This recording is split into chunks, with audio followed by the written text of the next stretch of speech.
Hey guys, I want to share a word of revelation and encouragement from the life of Joseph with you today. This is a lesson that the Lord has really been testing and teaching me through a long drawn out process in my own life. But the Lord actually this week downloaded some revelation that He wanted me to share with you guys. I know many of you are yourselves going through a season of testing and persevering and pressing, and the Lord's really, for some of us, we've been in a wilderness where we haven't really been able to hear the Lord, but He has promised us.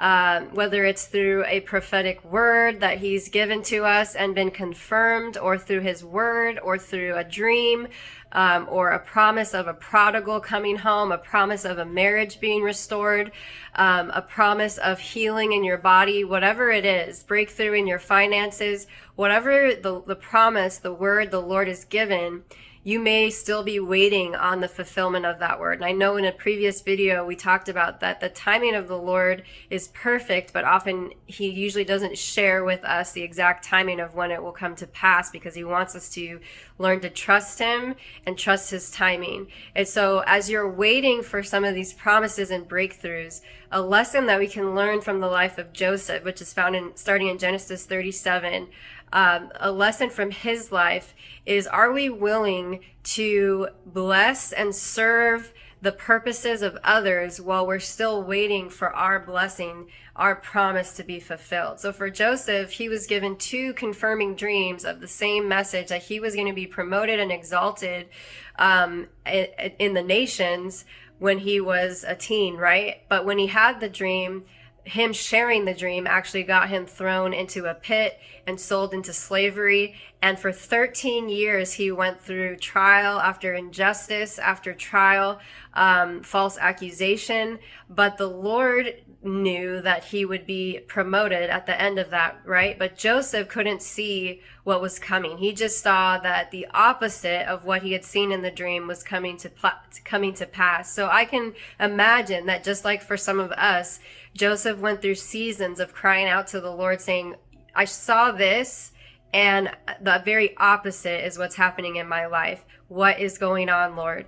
But even though he had that struggle and that wrestle, and the Lord had to test and purify him to make sure he could carry in good character the position that he was going to get promoted to, the Joseph was faithful to serve those people that the Lord placed around him, and even to interpret the dreams of others while waiting for his dream to come to pass. He interpreted the dreams of a cupbearer and a baker in prison, and what he interpreted came to pass. And later, the cupbearer, right, 2 years later, was the one that remembered Joseph and brought him into the Pharaoh's palace. And in 24 hours, Joseph went from pit to palace. So, but before all of Joseph's dream came to pass, before he saw any hope, any reward for his faithfulness, he interpreted the dreams of those around him when he could have been too bitter to do so, because he hadn't seen his dream come to pass. And I believe there's a lesson for that, lesson in that for us as God's people, as we wait for God's promises, for his breakthrough in our life, for what we've been crying out to for him for, and that he has confirmed that he will do in our lives.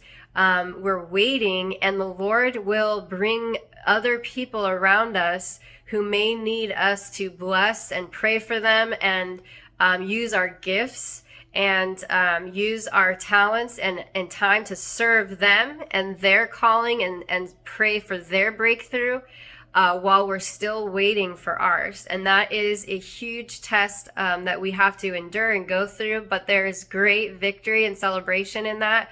And we never know that someone we might be serving and asking the Lord to use our gifts to bless and serve, how that might be used as a catalyst later down the line in our life to bring forth the promise the Lord was talking about. Just like Joseph with the cupbearer. Joseph had no idea of how the cupbearer, interpreting the cupbearer's dream, was going to bring him into that promoted position. But he was faithful and obeyed and served that cupbearer in the moment.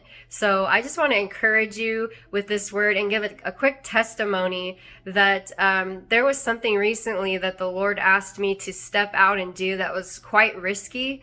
And he confirmed it multiple times for me. And so I stepped out and did it. And as soon as I stepped out and made this decision, it seemed like all hell broke loose. Every roadblock, every attack from the enemy came out against what I had stepped out to do.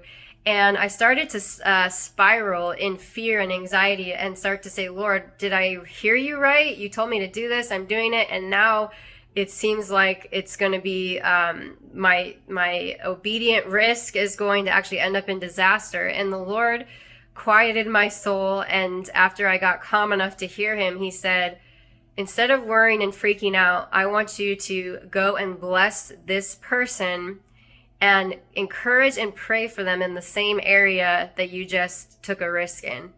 And so I immediately picked up the phone and encouraged and blessed that person in the same area and decreed truth over them, and I was believing for breakthrough for them. And by the time I was done with the phone and hung up, the roadblock in my promise had been removed, and everything got supernaturally worked out.